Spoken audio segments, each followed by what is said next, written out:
Bonjour, class. Welcome to our 385. I'm your Professor Troy Lambeth, and today we are going to be looking at things French and existential. Actually, that's a really bad accent, and this is not a beret. It's one of these kind of boogie hats. There. So, anyways, thought I'd catch your attention. It's too hot to wear a hat right now. So I'd like to introduce you to week number 4. We'll talk about the film, a couple of the big ideas behind the film, and then do a little tidying up of things that are due here soon. But to begin with, I would like to talk a little bit about Jean-Luc Godard, who is the director of this week's film, Perrault des Fous. I'm horrible at French. I took Spanish in school, but I believe that's close to how it's pronounced, Perrault des Fous. Literally translated, Pete the Madman, which we never really hear of the name Pete. It just happens to be the name that his friend gives him. But anyways, we'll talk a little bit about the film here in a moment. But I'd like to set up a little bit about who Jean-Luc Godard is. He is one of probably France's most well-known and well-respected directors, and he is probably one of the most prominent, if not the most prominent, to come out of the French New Wave. And I think we might have touched on this. I know she has mentioned this in the past. But in the late 40s and definitely moving into the 1950s, there were a group of film students who began to watch movies and began to critique them and ask some great questions about what is cinema. And they began a journal known as Cahiers de Cinéma, as Cahiers du Cinéma. Like I said, my French is horrible. I'm sorry. She mentions it. You can see the spelling in her text. But basically, they began to examine cinema and ask, what is it, and how does it work, and how does it rise to an art form? And they particularly were keen on, and in fact, they coined the term the auteur. And I believe last class I mentioned a little bit about this idea. But the idea that the director is the author. He is the writer, if you will. And not so much in the screenplay, but in the sense he's the creator of what we see on cinema or on screen. And so in that sense, he's the author, the one who is creating, writing, visualizing what we see and what we experience. Now, the interesting thing is that you watch these films, and definitely the one we watched a couple weeks ago, Red Desert, somewhat influenced by this movement. Marquis of O influenced, and definitely this week's film is influenced by the New Wave. It is part of the New Wave movement. Pardon me. So you watch these films, they don't seem to be like any movie that we would normally have watched. They don't look like anything in America that has been made. I mean, you can go all the way back to Casablanca, and it has a strong narrative with strong characters that we follow a story from beginning to end. We watch movies today. It's the same thing. Nothing has changed in the way that a story is told. Now, sure, we get some films here and there, like Memento, Christopher Nolan's great film from the late 90s, I believe about 98 when it was made. And it's told differently. It's told from the end to the beginning. But nonetheless, there's a narrative there, and the characters are going somewhere. It doesn't take long for us to catch on to what's going on. But the interesting thing about these filmmakers, even though we watch these films, and this week you're going to watch this movie and go, I don't understand at the beginning. It seems different. It seems to not flow. But these guys were actually really influenced by American filmmakers. Gentlemen like Alfred Hitchcock and Orson Welles, Howard Hawks, Billy Wilder. They noticed, and even as we saw at the very beginning of this class, Minnelli, they looked at these directors and said, they've got a unique voice. They've got a strong vision for what they want to say and how they want to say it. So they were influenced by that aspect. And if you watch this week's film, you'll notice a lot of American pop cultural references. Now, because it's coming from a different language and a different culture, sometimes we don't pick up on this. Godard's first feature film, we call it Breathless. It's A Bout de Souffle, something to that extent in French. But Breathless is known as really his first feature film, and it really hit the ground running. And I've watched that movie several times, and there is a lot of trying to capture some of the romance of maybe a classic Humphrey Bogart movie, and yet there is a desire to create something new. So they kind of use some of this American strong film auteur style, and yet they're against the conventions that had developed. When you think back to what we now call Hollywood, and Hollywood is a loose term to describe the American film industry. But from really the 1920s on through to the end of the 40s, the early 50s, there is what's known as the golden era. It's the studio era. And studios such as MGM and Warner Brothers, they began, they were really developed as factories. And they would churn out 40, 50, 60 movies a year. Of those, there would be the top movies with the top stars in them, knowing that they would make the most money. And then on down that tier, they made B movies because they knew they could connect them with an A movie release and a B movie, kind of a double header there.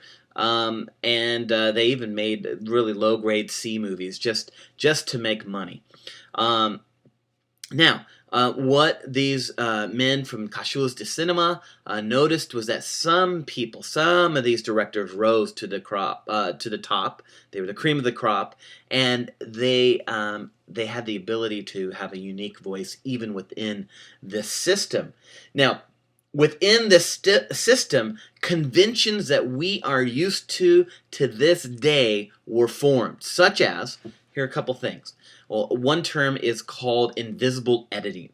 Sometimes it's known as continuity. And the idea is that whether you're watching Inception or The Hangover or Back to Citizen Kane, that movie has a bunch of film clips that are put together and seamlessly flow from beginning to end. You don't have to even think about the fact that, let's say Inception was shot over the period of 4, 5, 6 months, and then an editor, along with the director's supervision, wove those together, if you will. They brought all those little small pieces together into a seamless, coherent, continuous frame, to continuous film. We don't think about that. It's invisible to us. We see an edit, and we go, oh, there's an edit. Oh, I spotted it. Now, hopefully, I'm pointing this out to you. The next movie you watch, you're going to notice. We go from a nice kind of, this would be known as kind of a medium shot right here. And then all of a sudden we cut to the close-up. And then we cut to a wide shot, if I could go all the way back there. We see, films are edited. Edits happen all the time. They probably happen every 2 to 3 seconds we're watching a movie. Well, we don't notice that. We don't notice, one, invisible editing, because that's the style that was developed in early Hollywood. We also don't notice, too, continuity. The fact that these, let's just take a scene. Any given scene in a movie, maybe it's a 2 to 3 minute long scene, that within that scene, that's 2 to 3 minutes in length, there are probably 40, 50 different edits within that scene. And those are all different camera angles that I was just talking about, camera frames, in a sense, a close-up, a medium shot, wide shot, and it's cutting back and forth. And we also don't realize that those were shot over a series of maybe 5, maybe 10, maybe 20 different takes. There's some directors that are known for. David Fincher, who just made the Facebook movie. I'm totally blanking out on the name of it. It came out in the fall. I think most of you know what I'm talking about here. It'll come to me in a moment. But the movie based on the development of Facebook. David Fincher, he also is the director of Fight Club and Panic Room, a lot of really well-known movies. He's notorious for shooting 30 different takes to get it just right. And yet there are some directors who will, within 2 to 3 takes, they get it. They get the actor's emotion, they get the framing, everything falls together, and they move on. Guys like David Fincher, even James Cameron are really perfectionists. They want to make sure they get every single moment in that frame right. So regardless, continuity and seamless, invisible editing. What we have is that an editor assembles all of these elements together into when we're watching a movie, we don't notice it, they're invisible, and they're continuous. When we cut from someone's hand in a medium shot here, and we cut to the close-up, their hand is in the same spot. They're not all of a sudden not wearing glasses. They've got their glasses still on. There's actually somebody known as a script supervisor who sits off and is taking notes and making sure that if they're holding a can in this hand, that the next shot all of a sudden it doesn't jump over to this hand. We want to make sure that it is continuous because it's important for us. We're used to it. If we notice it, we call it an error. We call it a blunder. And there are plenty of websites and YouTube clips that will show you. Just type in, continuity or discontinuity, cinema errors, flubs, mistakes, whatever, and you'll notice it happens in every movie. Inevitably, you can't control reality that much, but nonetheless, that is one of the conventions that came out of the studio era: seamless editing, invisible editing, continuity, and so forth. And we're used to that. As a film, someone who enjoys watching film, I was going to say aficionado, but that sounded so pretentious. But as someone who enjoys movies, I like that style. Now, there are some directors who come along and want to mess with that convention nowadays, and I'm okay with that. Probably one of the most known, and he is probably arguably one of the most, profane in this regards because he violates this all the time, is Michael Bay. If you're watching Transformers, Armageddon, Pearl Harbor, he will violate certain continuity rules. One rule out there for continuity is called the 180 line. So, in fact, I'll put a picture up so you guys can see what I'm talking about here. But, okay, look at where I'm at here. I don't know if on your screen if this will work out. This is my right hand, and this is my left hand. Now, from you watching it, it probably is reversed. But anyways, let's just say this is right, and this is left. Now, if we were to do a 360 around me and cut that in half, what would that be? Quick math quiz. That's right, geometry, 180. So we cut this. Let's just say I'm the 180 line here from my right hand to my left hand here. Now, let's say you're the camera and you're looking at me. So everything from your perspective is going to line up right to left. What you have now, because the camera is positioned where you are, you're noticing right to left, or if it's flipped for you, left to right. There's no confusion there. Now, if we were to cross this 180 here, well, let me rephrase this. You as the camera can now move over here and set up the camera here. You can move over here, set up the camera here. You can go in front, you can go back, you can go all around. Anything on that side of the 180, anything from your perspective. The moment that you cross this line and go back over here and shoot from like behind me to my side, or on the other side here from behind me and the side, I'll put up the picture so you can, the diagram I have that will help you understand this. But the moment you cross this 180 line, all of a sudden, what's in my right hand here, if you move the camera back over there, it's flipped. You see, the camera establishes perspective and reality. And there are ways that we can shoot it so that the audience isn't lost. Now, Michael Bay is picking up on really a new wave technique. They didn't care necessarily about this.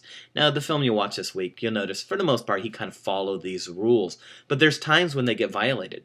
There are times when, for editing, that it's not editing for continuity, and there's jump cuts. So all of a sudden, we jump from one scene to the next, and it looks like the person's close, and then they're far away, and it seems a little incontinence. Is that a word? It seems that there is incontinuity there, that it is not flowing the way that it should. So anyways, these are just some of the rules, if you will, what we were used to as an audience, established by the studio era for us. And these men, and a couple women, but mostly men at Cachoeira de Cinema, said, why do we need to follow these rules? Do we need to follow these rules? Does every camera have to be set up on a tripod? Or can we hold it over our shoulder and go handheld? You'll see some handheld shots in this movie.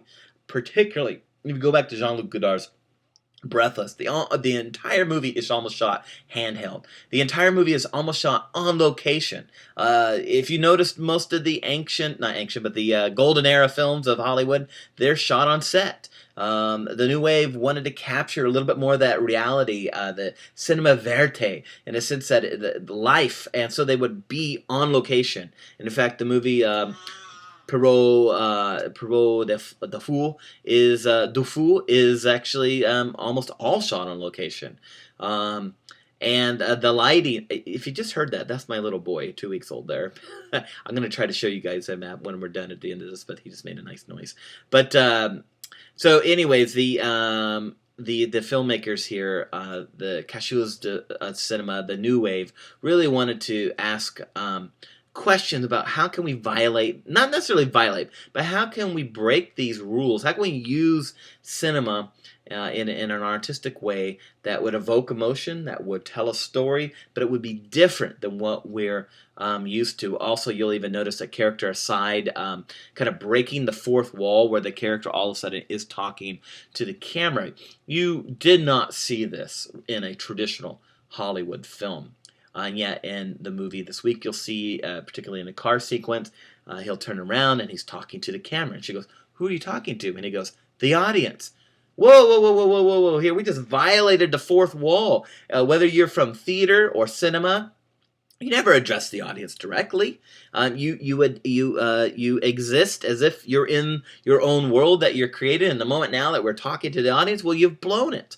Well, they didn't feel that. They felt that this was a convention that would work. And in some ways, it did. I mean, what would Ferris Bueller's Day Off be without the fourth wall being violated? I want Ferris talking to me. I want him telling me what he's thinking and what he's doing.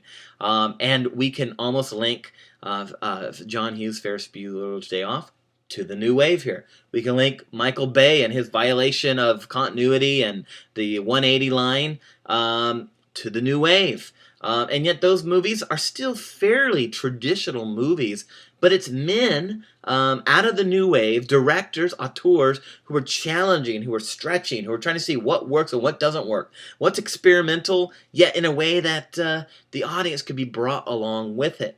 So I take time to set this up in a way that some of these movies are hard to watch. They're not the kind of movie that we pop in on a Friday night, get the popcorn, sit down and enjoy with our friends. They're different. But just because they're different doesn't mean that they are junk. So what I'd like to do in the next video, we'll stop it here. This is the setup here of the New Wave and a bit about their style and what they were going for. And the next film, we'll look a little bit at the existentialism as well as the pop art that we saw in those videos. So we'll take a break now, and as you heard, my son back here, I think he's getting hungry. I'll try to show you to him here in the next clip. Thank you.